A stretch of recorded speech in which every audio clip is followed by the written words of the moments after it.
Gentlemen, welcome back to the channel. We're talking about the Pittsburgh Steelers in today's video. It's fascinating right now because Steelers fans are amped up about their draft. I am too, by the way. I'm a Packers fan, but the rest of the NFL is like, what are they doing? Why are they relying so much on Aaron Rodgers? Why didn't they take Shedeur Sanders? But what's Will Howard going to do for him? Blah, blah, blah, blah, blah, blah, blah, blah, blah. I saw this quote from Mike DeFabo on The Athletic, and I really liked this excerpt. Here it is. The Steelers are taking a patient, build-it-right approach. The roster is starting to look a lot like the early 2000s when the Steelers had a suffocating defense and a potent run game. Finding a star quarterback in the first round in 2004 took that competitive roster and catapulted it to legitimate contender sphere. Now, I don't even want to talk about Aaron Rodgers in today's video. I want to talk about a couple of your rookies, and I have to start it off with the gem of possibly the entire NFL draft, and that is the 185th pick, Will Howard, quarterback from the Ohio State University. Now, I have two mantras when I am evaluating drafts, and keep in mind, I'm not a scout. So here's my two super biased ways of looking at draft picks. National championship teams usually have good caliber NFL players. And then number two, can't go wrong with SEC football guys. So Will Howard was the quarterback for the national champions, and he's 6'4", and the quarterback room as it stands right now only has Skylar Thompson and Mason Rudolph, and everyone's kind of waiting on what's going to happen with Aaron Rodgers. And I truly think no matter what your thoughts are on Aaron Rodgers, whether it's Kirk or Aaron or any veteran QB in that building, and having Will Howard sit behind him for a year, I can't understate how valuable that truly would be. But Will Howard's 23, and he actually began his collegiate career at Kansas State. He spent 4 seasons there before transferring. Now, in 2022, keep in mind, Kansas State, in my lifetime at least, has never, ever been like a consistently or even a good, no disrespect, college football team. But in 2022, he led the Wildcats to a Big 12 championship win over the eventual national champion runner-up in TCU. So the following season, he ties the school's single-season record with 24 total touchdowns, and he started 44 of 50 career games across his entire career, going 30-14. Now, we'll talk about his year at Ohio State in just a second, but as far as quarterback evaluation goes, he checks a lot of the boxes. He's got the experience, like we mentioned. He's got the size, being 6'4", like we mentioned, and he posted a 79.6 adjusted completion percentage last year, as well as a 96.3 deep PFF passing grade. Now, his best season was this past one at Ohio State. He threw for over 4,000 yards with a 73.1% completion rate, which was second in college football, and he threw 35 touchdowns and only 10 interceptions. Now, he had a phenomenal 4-game stretch, which is why it's still baffling to me, honestly, that he went in the 6th round. If I had to guess, I would have guessed probably the 3rd. But anyways, he set a record in that national championship game, throwing 13 consecutive completions, and he also threw for 231 yards and 2 total touchdowns, including no interceptions. So he's big.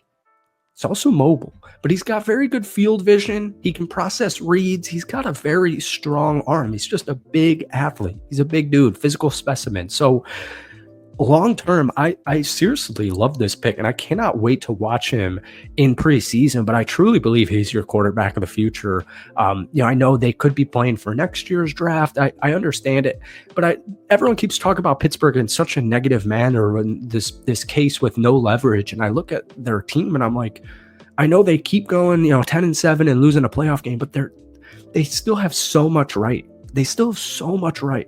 But folks, before we get any further, hit that like button, hit that sub button. I got to say, you guys blessed me with like 80,000 views on our last Steelers video post-draft. So I appreciate you guys so much. Try and get this one to 250 likes, folks. It means the absolute world to me. So thank you.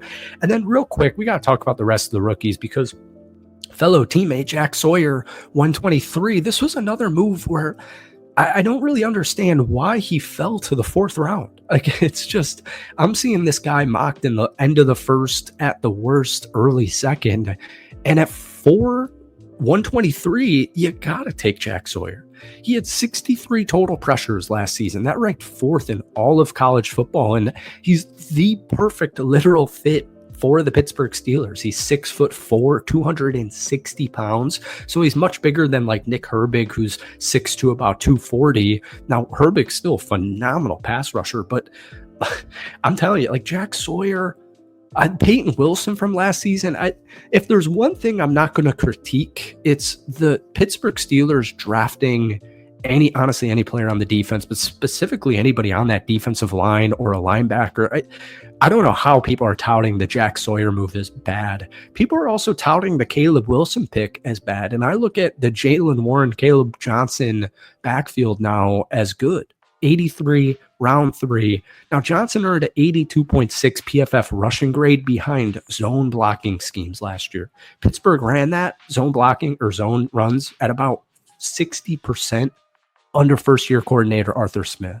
He also had 21 total touchdowns and had an 86.5 PFF rushing grade. Folks, he averaged 4.42 yards after contact per attempt. So he's not like the best receiving guy, but he's a bruiser. He's a very good running back, and he had a very good college career. And I think he's a perfect complement to Jalen Warren.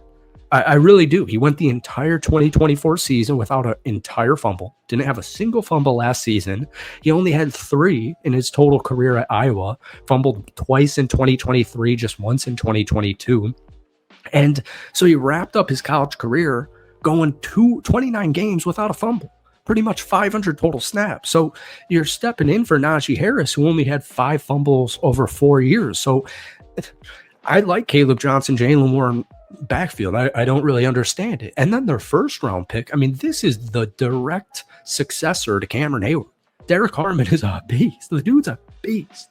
I mean, I don't mean this in a negative way, because I truly also don't watch too much college football, but you can tell when some of these people, are making reactions for all 32 picks in the NFL. You can tell when people watched who they're talking about versus not.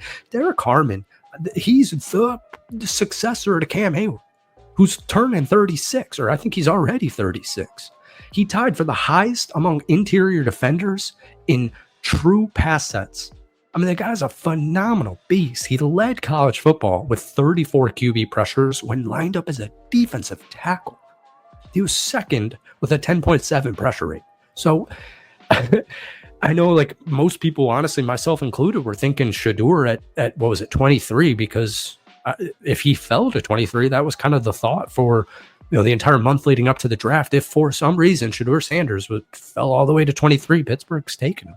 And so I like that they went with Derek Harmon. I like that they picked up all these players. I think they had a good free agency as well. DK Metcalf, I don't think people really understand DK Metcalf's in Pittsburgh. People keep crying about his contract. I don't know why people always cry about contracts, but I'm ranting. Thank you for watching today's video. Hit that like button, hit that sub button down below. And guys, give me your thoughts on these draft picks. Give me your favorite player of the draft. Somebody you think truly can have a really good rookie season, whether it's Derek Harmon, Will Howard.